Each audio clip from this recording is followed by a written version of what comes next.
नमस्कार, स्वागत है आपका राज्यसभा टीवी में और आपके पसंदीदा समसामयिक विषयों पर केंद्रित हमारा कार्यक्रम विशेष में आपके साथ मैं हूं दीपक डोभाल। सुप्रीम कोर्ट के निर्देश के बाद राज्यसभा और विधान परिषद चुनावों में मतपत्रों पर नन ऑफ द अबव यानी नोटा का विकल्प वापस ले लिया गया है। चुनाव आयोग ने यह फैसला सुप्रीम कोर्ट के 21 अगस्त के उस फैसले के बाद लिया है, जिसमें उन्होंने ऐसा करने को कहा था। हालांकि लोकसभा और राज्य विधानसभाओं जैसे प्रत्यक्ष चुनावों में नोटा एक विकल्प के तौर पर जारी रहेगा। इस फैसले के बाद से नोटा पर बहस फिर से तेज हो गई है। वैसे नोटा से पहले भी वोट नहीं देने का अधिकार था। भारत की चुनाव आचार संहिता 1961 के नियम 49O के तहत ये काफी समय से अस्तित्व में था। इसके तहत कोई भी मतदाता आधिकारिक तौर पर मत नहीं देने का निर्णय कर सकता था। खैर, ये बहस अलग है, लेकिन आज विशेष में बात होगी चुनाव आयोग के ताजा निर्देश की। जानेंगे नोटा के बारे में, अब तक इस पर जारी बहस की भी पड़ताल करेंगे। तो शुरू करते हैं आज का विशेष।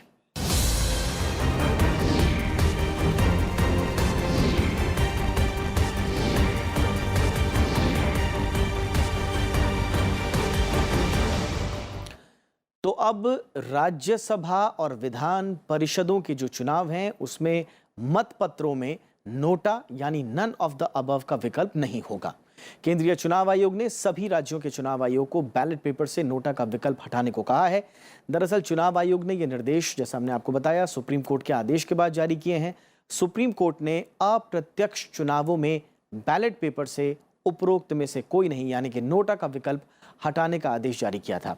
आइए जानते हैं ये पूरा मामला दरअसल है क्या। राज्यसभा चुनाव और विधान परिषद के चुनाव में अब नोटा यानी नन ऑफ द एबव का विकल्प नहीं होगा। केंद्रीय चुनाव आयोग ने इससे जुड़े निर्देश राज्य चुनाव आयोग को दे दिए हैं।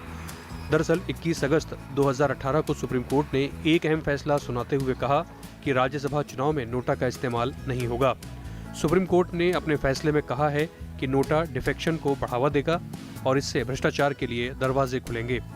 सर्वोच्च न्यायालय का मानना है कि नोटा को सिर्फ प्रत्यक्ष चुनाव में ही लागू किया जाना चाहिए। कोर्ट ने कहा कि ये विकल्प अप्रत्यक्ष चुनाव, जहां औसत प्रतिनिधित्व की बात होती है, वहां लागू नहीं होगा। इसके साथ ही राज्यसभा चुनाव में नोटा लागू करने से एक मत के औसत मूल्यांकन की धारणा नष्ट होगी। सुप्रीम कोर्ट ने यह भी कहा कि नोटा पहली नजर में लुभावना लग सकता है, लेकिन गंभीर जांच करने पर ये आधारहीन दिखता है, क्योंकि इससे ऐसे चुनाव में मतदाता की भूमिका को नजरअंदाज कर दिया गया है। इससे लोकतांत्रिक मूल्यों का ह्रास होता है। इसके साथ ही नोटा के प्रयोग से अप्रत्यक्ष चुनाव में समाहित चुनाव निष्पक्षता खत्म होती है, वह भी तब जबकि मतदाता के मत का मूल्य हो और वह मूल्य ट्रांसफरेबल हो। ऐसे में नोटा एक बाधा है।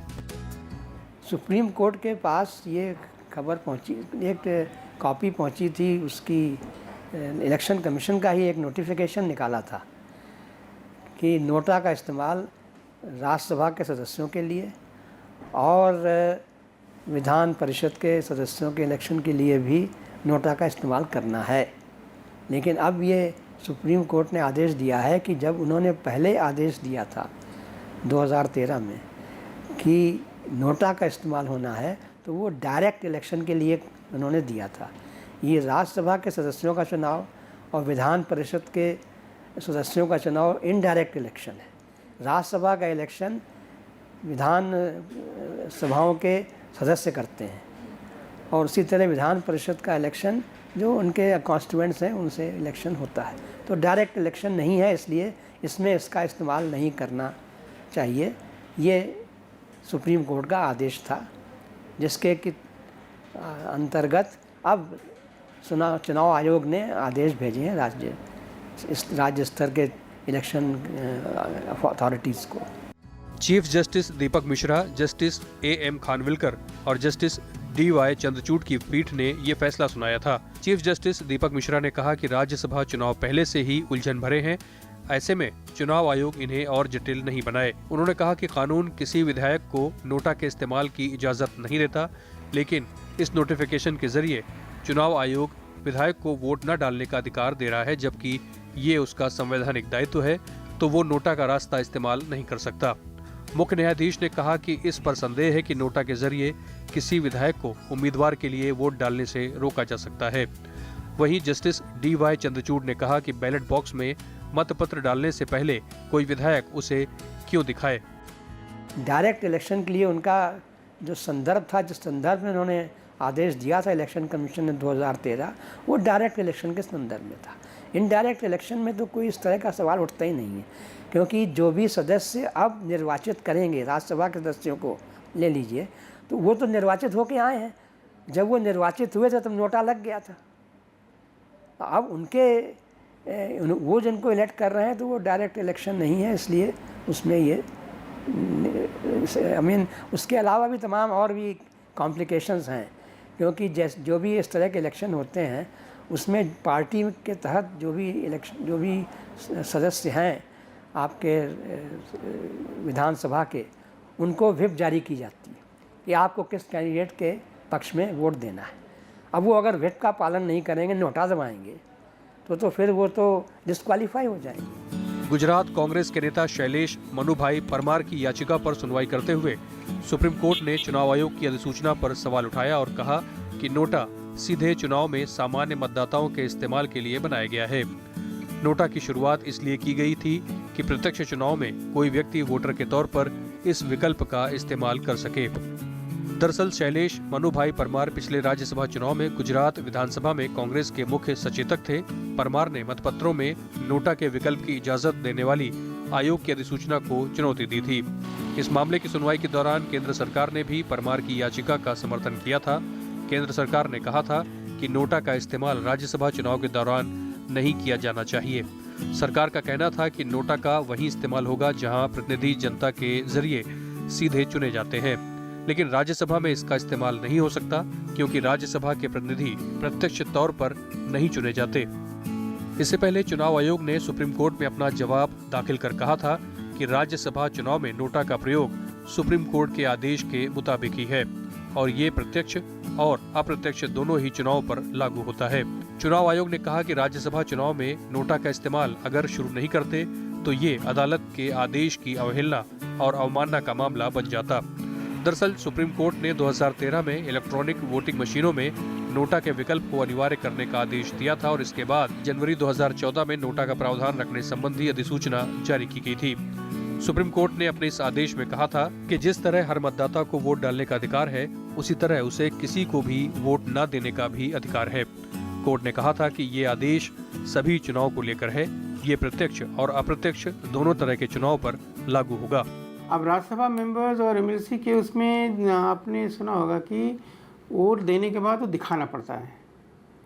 तो हालांकि इलेक्शन में तो सीक्रेट वोटिंग होनी चाहिए, आपके कॉन्शियस से आपको वोट देना चाहिए। अब वो जो सीक्रेट वोटिंग के बजाय जो ओपन वोटिंग का कॉन्सेप्ट लगाया लोगों ने, उससे सीक्रेट वोटिंग का कॉन्सेप्ट ही खत्म हो गया, उसकी कोई वैल्यू नहीं रह गई एक्चुअली। और अगर आपने वोट दिखा दिया तो आप नन ऑफ द अबव करोगे तब भी पता चल जाएगा उनको और उसके खिलाफ एक्शन ले सकते हैं। तो none of the above actually relevant नहीं था उस लिहाज से। अभी तक चुनाव आयोग के नियम के मुताबिक अगर कोई वोटर या विधायक राज्यसभा चुनाव में पार्टी के निर्देशों के खिलाफ जाकर किसी उम्मीदवार को वोट देता है या नोटा का इस्तेमाल करता है तो उसे विधानसभा की सदस्यता के लिए अयोग्य नहीं ठहराया जा सकता। वो विधायक रहेगा और उसका वोट भी वैलिड माना जाएगा, लेकिन पार्टी उसके खिलाफ अनुशासन तोड़ने की कार्रवाई कर सकती है, जिसमें पार्टी से निकालना भी शामिल है। Bureau report, Rajya Sabha TV. Bharat ने नोटा की दुनिया में 2013 में कदम रखा। शुरुआत में राजनीतिक दलों ने इसका काफी विरोध किया, लेकिन सुप्रीम कोर्ट के निर्देश के बाद यह साफ हो गया कि मनपसंद उम्मीदवार की गैर मौजूदगी में आम लोगों के पास अपनी राय जाहिर करने का अधिकार भी उनका चुनावी अधिकार होना चाहिए। एक नजर डालते हैं नोटा का जो सफर रहा है भारत में उस पर। 27 सितंबर 2013 को सुप्रीम कोर्ट में भारत के तत्कालीन प्रधान न्यायाधीश जस्टिस पी सदाशिवम की अगुवाई वाली बेंच ने एक ऐतिहासिक फैसले में कहा था कि लोकतंत्र दरअसल चुनाव का ही नाम है, इसलिए मतदाताओं को नकारात्मक मतदान का भी पूरा अधिकार है और उन्हें ये अधिकार मिलेगा। नकारात्मक मतदान की यही अवधारणा नोटा यानी नन ऑफ द अबव की है। नोटा यानी मतदाताओं को मिला वो अधिकार जिसके जरिए वो बैलेट पेपर या ईवीएम मशीन में दर्ज तमाम नामों को खारिज कर अपना रुख स्पष्ट कर सकते हैं। इसका सीधा सा मतलब ये है कि चुनाव में खड़े तमाम उम्मीदवारों में से अगर मतदाता किसी को भी पसंद नहीं करता तो वो नोटा का बटन दबाकर या नोटा के आगे ठप्पा लगाकर अपनी नापसंद जाहिर कर सकता है। दरअसल भारत में इस प्रक्रिया की शुरुआत साल 2009 में तब हुई जब चुनाव आयोग ने सुप्रीम कोर्ट से नोटा का विकल्प उपलब्ध कराने से जुड़ी अपनी मंशा सामने रखी। बाद में नागरिक अधिकार संगठन People's Union for Civil Liberties ने भी नोटा के समर्थन में एक जनहित याचिका दायर की। इसी याचिका पर सुनवाई करते हुए 2013 में कोर्ट ने मतदाताओं को नोटा का विकल्प देने का निर्णय किया था। सुप्रीम कोर्ट के निर्देशों का पालन करते हुए भारत निर्वाचन आयोग ने दिसंबर 2013 के विधानसभा चुनावों में इलेक्ट्रॉनिक वोटिंग मशीन में इनमें से कोई नहीं यानी नोटा का बटन का विकल्प उपलब्ध कराने के निर्देश दिए। इस तरह भारत नोटा का विकल्प उपलब्ध कराने वाला विश्व का 14वां देश बन गया। हालांकि चुनाव आयोग ने यह भी स्पष्ट किया कि नोटा के वोट गिने तो जाएंगे पर इसे रद्द मतों की श्रेणी में रखा जाएगा, यानी इसका चुनाव के नतीजों पर कोई असर नहीं पड़ेगा। शुरू यूँ हुआ कि अर्ली 2005 में और में कमीशन ने लिखा था कि अगर कोई कैंडिडेट ठीक नहीं लगता वोटर्स को तो एक चॉइस होनी चाहिए कि वो उसको ना कर सकें। पहले जो प्रोसीजर थे वो ऐसे थे कि जैसे आप जाएं अंदर बैलेट लेकर के जाइए और उसको ब्लैंक डाल दीजिए, तो किसी को वोट नहीं मिला, आपने अपनी तरफ से सोचा हमने किसी को नहीं दिया, सबको रिजेक्ट कर दिया। बट अपेरेंटली लोगों को पता नहीं चलता था कि कितने लोगों ने रिजेक्ट कर दिया सबको। तो और दूसरी चीज़ ये कि हमारे वहाँ एक था रूल 49O, उसमें ये था कि अगर मान लीजिए आपको बैलेट पेपर मिल गया और आप तब वोट नहीं देना चाहते हो तो आप कह दो कि हम नहीं वोट देना चाहते, बैलेट पेपर वापस कर दो। इसमें एक रजिस्टर पे रिकॉर्ड हो जाता था इतने लोगों ने वोट नहीं दिया, किसी कैंडिडेट को वोट देना मुनासिब नहीं समझा। अब बाद में इसमें हम लोगों का कहना था कि भाई राइट टू जो वोटिंग है वो सीक्रेट है, तो वोट ना वोट करना भी तो सीक्रेट होना चाहिए। सपोज हम किसी को भी नहीं वोट देना चाहते हैं और इसमें रिवील हो जा रहा है कि हमने किसी को नहीं वोट दिया तो खुल जा रही है बात। तो इसलिए ये बात आई कि कोई और दूसरा रास्ता होना चाहिए। ईवीएम जब आया तब भी 49O ही लागू था। तो कमीशन ने ये रिकमेंडेशन किया कि एक कॉलम ऐसा आना चाहिए नन ऑफ द अबव का, जिससे वोट लोग उसको दबा दें, जिससे वो रिकॉर्ड रहे कि इतने लोगों ने किसी को वोट नहीं दिया और किसी को पता भी नहीं चलेगा कि इन्होंने वोट दिया कि नहीं दिया। तो ये चल रहा था। और इस बीच में एक ऑर्गेनाइजेशन है, ये People's Union for Civil Liberties PUCL, उन्होंने एक PIL फाइल किया कि ये जो कमीशन का रिकमेंडेशन है बहुत अच्छा है, इसको लागू होना चाहिए। सुप्रीम कोर्ट में गया, सुप्रीम कोर्ट ने एग्जामिन किया और उसी बीच में आपने ये 2013 का ऑर्डर है। नोटा 2013 में पहली बार उस वक्त हुए 5 राज्यों के विधानसभा चुनाव में अपनाया गया। उस वक्त छत्तीसगढ़, मिजोरम, राजस्थान और मध्य प्रदेश के साथ ही दिल्ली में हुए विधानसभा चुनाव में पहली बार लोगों को ये विकल्प दिया गया कि वो चुनाव में खड़े सभी उम्मीदवारों को खारिज कर सकें। इन सभी राज्यों में 1.85% वोट नोटा पाए गए। हालांकि 2014 में हुए 8 राज्यों के विधानसभा चुनावों में नोटा का प्रतिशत घटकर 0.95% रह गया। हालांकि 2015 में दिल्ली और बिहार में हुए चुनाव में ये फिर बढ़कर 2.02% हो गया।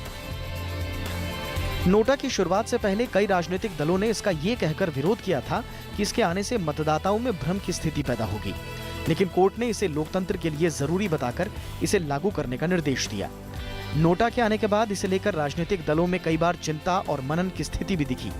मसलन 2013 से फरवरी 2017 के बीच हुए मतदान की कुल सीटों में से 261 विधानसभा और 24 लोकसभा सीटों पर नोटा वोट विजयी मार्जिन से ज्यादा थे। यही नहीं, 2017 में हुए गुजरात विधानसभा चुनाव में भी कुल 21 सीटों पर सबसे ज्यादा वोट पाने वाले पहले 2 प्रत्याशियों के बीच का अंतर नोटा वोटों से कम था। यही वजह है कि राजनीतिक दलों में नोटा वोटों को लेकर अब संजीदगी और गंभीरता ज्यादा दिख रही है।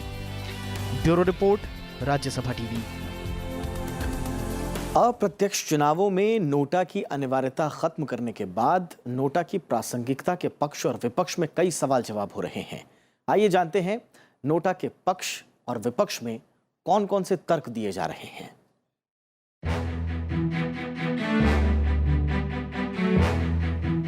साल 2013 के ऐतिहासिक फैसले में सुप्रीम कोर्ट ने मतदाताओं को अपने निर्वाचन क्षेत्र में खड़े किसी भी प्रत्याशी को वोट नहीं देने का अधिकार दिया। इसके बाद ही वोटिंग मशीन में नोटा बटन का विकल्प दिया जाने लगा, लेकिन इसे लेकर अलग अलग तबकों में विचार विमर्श भी शुरू हो गया। दरअसल जो लोग नोटा के मौजूदा स्वरूप से असंतुष्ट हैं, उनका तर्क ये है कि इससे मतदाताओं को चुनाव में खड़े प्रत्याशियों को खारिज करने का हक नहीं मिलता। इस प्रक्रिया में भी पहले की ही तरह सबसे ज्यादा वोट पाने वाला प्रत्याशी विजयी घोषित हो जाता है। यानी ये सिर्फ किसी को वोट नहीं देने का अधिकार है, जिसका चुनाव परिणाम पर कोई असर नहीं पड़ता। ऐसे लोगों का तर्क ये है कि नोटा का ये अधिकार तभी कारगर सिद्ध हो सकता है जब आम लोगों भी प्रत्याशियों को सिरे से खारिज करने का यानी राइट टू रिजेक्ट का हक मिल जाए। वैसे देश के कुछ राज्यों में स्थानीय निकाय स्तर पर राइट टू रिकॉल कानून लागू है। इसके तहत जनता को अपने चुने हुए जनप्रतिनिधि को वापस बुलाने का अधिकार होता है, लेकिन इस बाबत किसी भी तरह के ठोस कानून को लेकर किसी भी राजनीतिक दल ने कोई पहल नहीं की है। हालांकि कुछ लोग इससे भी सख्त प्रावधानों की मांग कर रहे हैं। उनके मुताबिक चुने हुए नेता को वापस बुलाने के अधिकार के साथ साथ चुनाव के वक्त ही प्रत्याशी को खारिज करने का प्रावधान होना जरूरी है। ऐसे लोग नोटा की जगह राइट टू रिजेक्ट दिए जाने की वकालत कर रहे हैं। वो पहले भी कुछ लोगों ने कहा होगा कि पॉलिटिकल पार्टीज़ की पावर अपने रिप्रेजेंटेटिव पे ज़्यादा हो गई। अब एमएलएस को जो जिनको वोट देना है उनको जिस तरह चाहें वो तोड़ मरोड़ सकते हैं। अगर नहीं माने तो उसके खिलाफ एक्शन ले सकते हैं, क्योंकि सबको पता चल गया। तो वो तो सीक्रेसी जब खत्म की गई तभी हो गया था।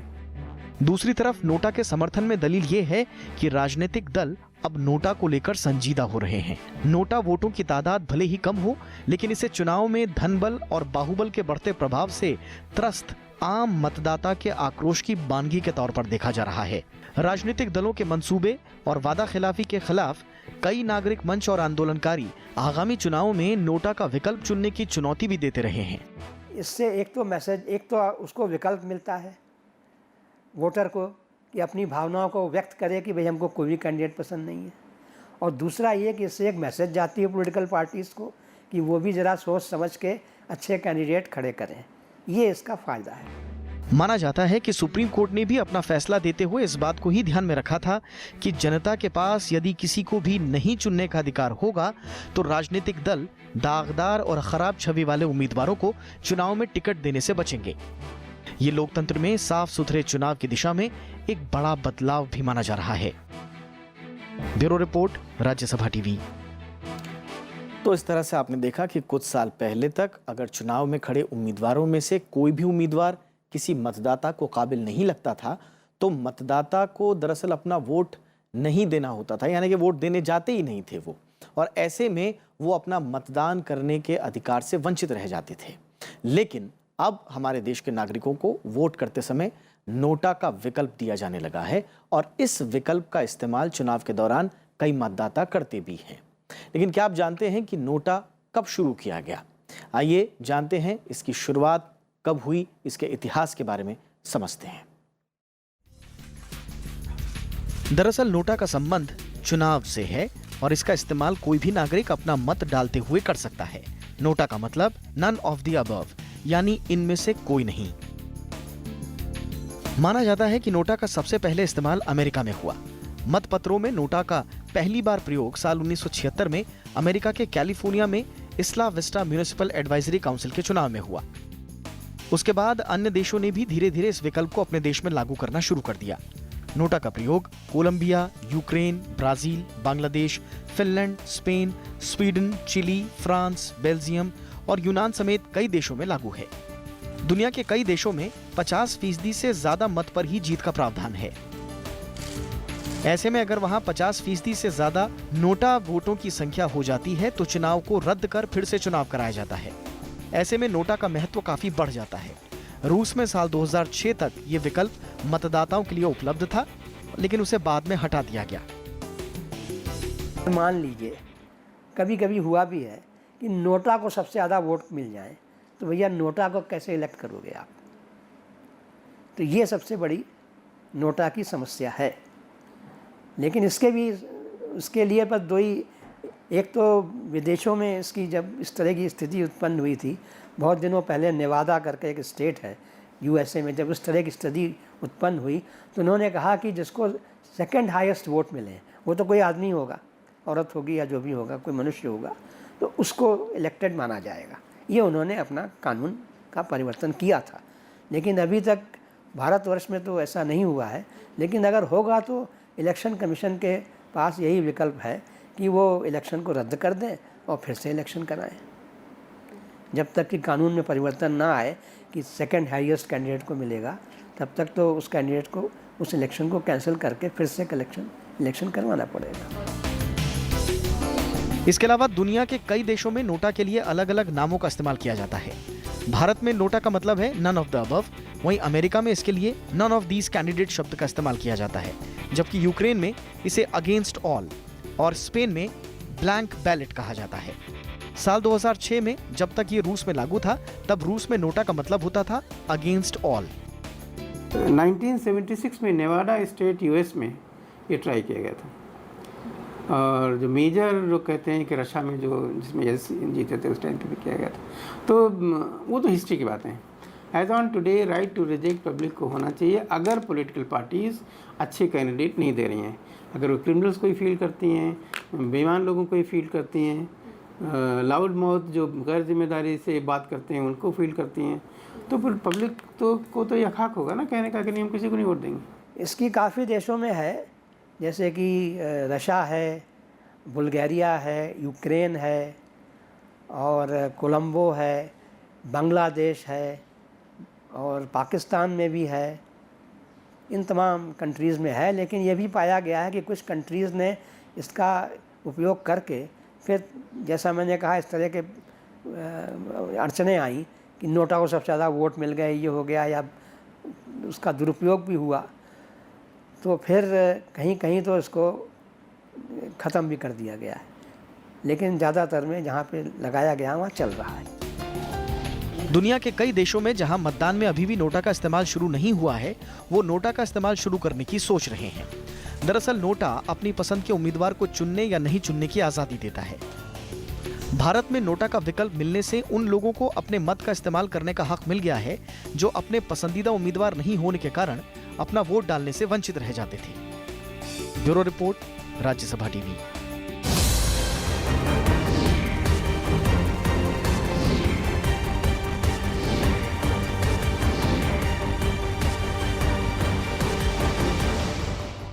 तो ये था आज का विशेष, लेकिन आपको याद दिला दें कि हमारा ये कार्यक्रम आप YouTube पर देखना ना भूलें और वहां आपकी प्रतिक्रियाओं का हमें हमेशा इंतजार रहता है। नमस्कार।